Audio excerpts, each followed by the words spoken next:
Namaste. Welcome back to my YouTube channel. Hope you all are doing great.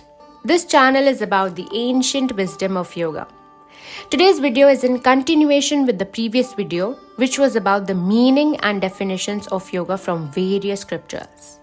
In the previous video, we discovered that yoga is union with the higher self, or you can say union of your individual consciousness with the universal consciousness. Hope you found the video meaningful and easy to understand. If somehow you found it difficult to understand, what you can do is try and going through it again and again. So if you find any philosophy book or scriptures or any video that you're watching about philosophy difficult, what you can do is try going through it again and again. Just by reading it again and again or watching the video many times, you automatically will get a deeper meaning, a new meaning out of it. Just like in Buddhism, we say that the truth lies within. And to reach the truth, we need to contemplate again and again to find the ultimate truth, the absolute reality.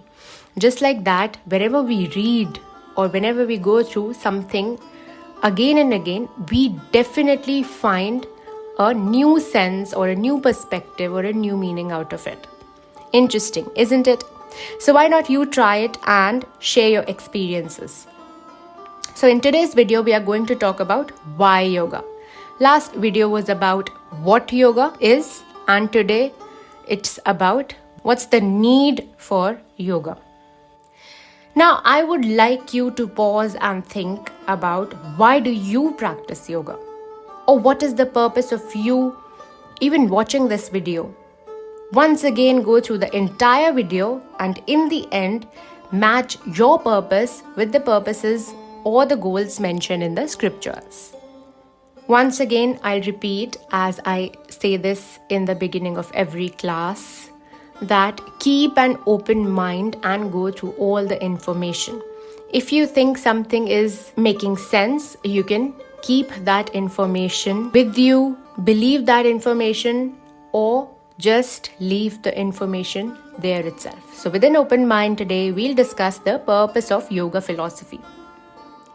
In the previous video, we discussed the meaning of yoga, which also gives us the purpose of yoga, which is union of individual consciousness with the universal consciousness. So why make a new video? We'll find that out later in this video. We get this meaning and the aim of self-realization from the Vedas.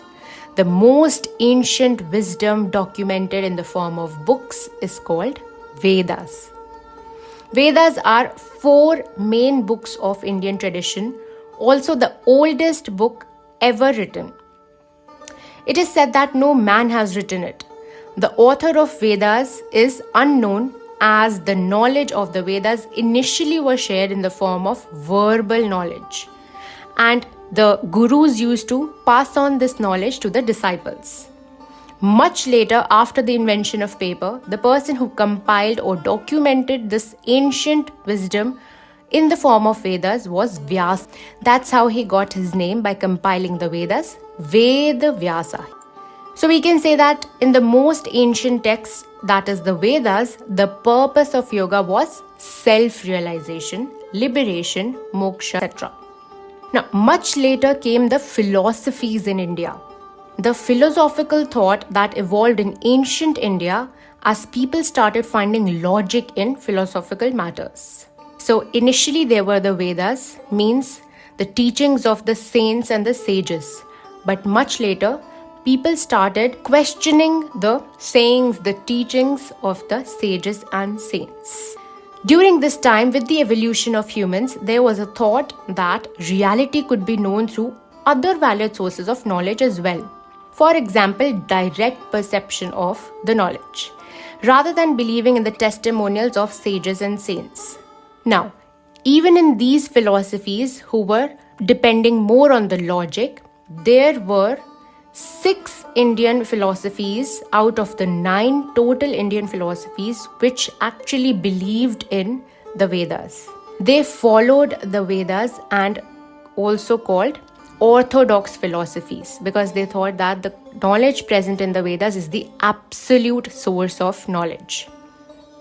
The other 3 out of the 9 Indian philosophies called non-orthodox philosophies.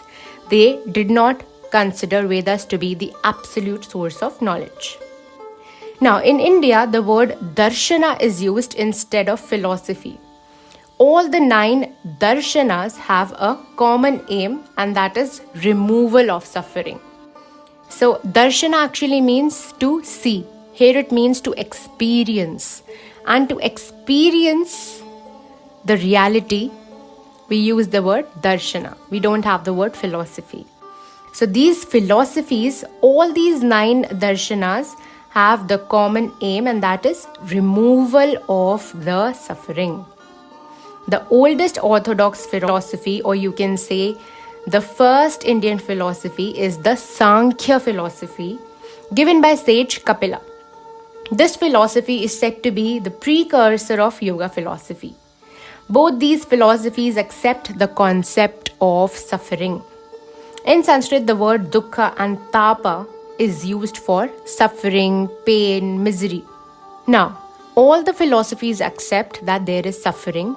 The Sankhya philosophy, it starts only with explaining what is suffering, what are the types of suffering.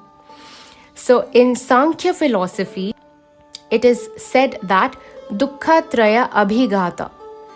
Dukkha traya abhigata means that the suffering is of 3 types, and thus it is called dukkha traya. Traya means threefold, dukkha means sorrow, so it is dukkha traya. Also known as tapa traya. Tapa again means pain, misery and sorrow. Traya means threefold.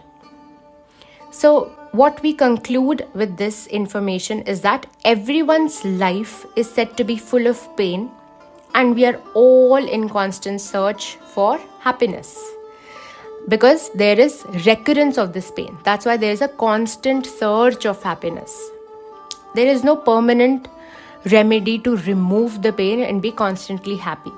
So we have to again and again search for happiness. The objective of the philosophy is to eradicate the pain permanently and is also said to be the ultimate goal in life. So these philosophies, these scriptures kind of give us a permanent solution for the pain, removal of the pain. In order to remove the suffering, first we need to know what the threefold pain is and also the cause of this pain. First we'll discuss the 3 kinds of pain and then we'll look for the cause. So the first type of pain is adhyatmik dukkha, or internal misery. Adhyatmik means internal. So you can say with the name only that the pain that is arising from within. It is of 2 types. First is sharirika or physical pain, means the pain that we get from diseases and disorders. So when we have a certain disease, we feel the pain, right? For example, I have pain in my left shoulder. That kind of pain is physical pain or sharirik dukkha. The second is manasik dukkha. So mental pain is the second type of internal misery, when our desires or expectations are unfulfilled. In Sanskrit, there is a very beautiful saying. We say, Priya Viyogam, Apriya Sanyogam. Priya means that is what is liked, or our desires, or you can say what we are attached to, our liking. Viyogam means separation, Sanyogam means a union. So basically what this means is, Priya Viyogam means when something what we like is separated from us, then that is also giving us mental pain. And when something we don't like gets attached to us or unites with us, that also brings mental pain. For example, there is one person in your class that you hate, that you don't like at all, and somehow that same person is paired with you to do a project. Now that time there is mental misery or manasik dukkha because of apriya sanyogam. Apriya means that's something which you don't like, sanyogam means union. So this is an example for mental misery. The second type of pain is adi bhautik dukkha, external misery. Bhautik comes from the word bhuta. Bhuta means 5 elements. The air, space, fire, water, and earth. So these 5 elements make the human body as well, and also the entire nature is made up of the 5 elements. So we can very well say that pain that is arising from other living beings, other humans, from our surroundings, both living things and non-living things, that pain is Adi Bhautik Dukha or external misery. For example, injuries caused by an accident or accidents in general, it can be a very good example for Adi Bhautik Dukha. Then other example can include heartbreak, frustration, disappointment arising from some other person, your friends, your family, or pain caused by animals. These kind of pains are Adi Bhautik Dukha. The third and final type of pain is Adi Daivik Dukha. Daivik means supernatural or divine. Adi means pain. So the pain that is arising from supernatural forces is Adi Daivik Dukha. Now that which is beyond the humans, that kind of pain arising from these kind of forces. What can that be?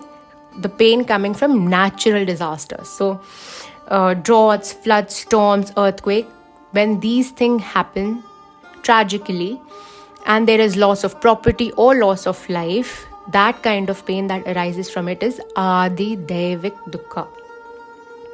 So these are broadly classified 3 types of pain, which is accepted by Samkhya philosophy as well as Yoga philosophy. So they accept that all our life is filled with suffering and pain and misery. Now, in our scriptures, we do have temporary solutions for these pain. For example, you can say for your physical pain, you will have certain medicines that you can take for the temporary solution. But there is no guarantee that the disease won't affect you again. Just like that, for mental misery, we'll have the solution of meeting your desires or having less desires. So these are all temporary solutions for your pain. But there is also permanent solution for this eradication of the pain. So these philosophies will give us the cause of pain. Once we know what causes the suffering and once we remove the cause, there will be no suffering. So according to the Samkhya philosophy, even according to Yoga philosophy, the cause of misery is ignorance. Ignorance in Sanskrit is called avidya, lack of true knowledge. Not knowing the difference between body and the soul, thinking that the body is permanent, body is real and not the soul. This is ignorance. This is lack of true knowledge. Thinking that we are not beyond this body. We are limited with just this body only. These are all very, very ignorant thoughts. Now, according to the Yoga philosophy given by sage Patanjali, he also says that the cause of misery is avidya or ignorance. But he also says that from this avidya arises the 4 other causes of misery. So Patanjali gave the concept of kleshas, the 5 causes of misery. Klesha in English is translated as afflictions or the causes of misery. So these afflictions are 5-fold. The first type is avidya, ignorance. From avidya arises the second type of affliction, that is asmita, which means ego, I-ness. So when we don't know the difference between the body and the soul, a person might think the body is the real or is the absolute. Now that generates ego, the feeling of I-ness, identifying one's body with the world or materialistic world, you can say. So when we say this is my pen, my clothes, this my or this I-ness, identification of things with the body is asmita or ego. The third type of affliction which comes then is attachment or raga. Experiences that we are having through these 5 senses that we have, if the experience is pleasant, we develop an attachment from this experience. For example, I eat something new and I find it very yummy or very tasty. So I will be attached to this food and I would want to have it again and again. That is attachment or raga. The opposite of it that also arises is dvesha or aversion. When the experience through the senses is not pleasant, is the opposite, it's very bad, we develop aversion or hatred towards that. Something that we taste, we do not like, we wouldn't want to taste that again ever in life. This type of affliction is dvesha, hatred, aversion. The last cause of misery is abhinivesha, fear of death, which even a wise person, here wise person means the person who has read all the philosophical scriptures, he's gone through all the wisdom theoretically. Now, theoretically reading all the scriptures, you may become wise, but you will still have fear of death because you have not experienced the theory. So it is said that even the wise people have abhinivesha or the fear of death. Now, these are the causes of misery. The true reality is that we are not this body. We are soul. So whatever happens to this body, there is again pain. Why? Because of the ego. These are all 5 causes of misery. So the main cause being ignorance. Now, how to remove this ignorance? How to remove these causes of misery? According to philosophy, the removal of ignorance is only possible when we experience reality, not just by knowing the theory, but also experiencing the theory through meditation.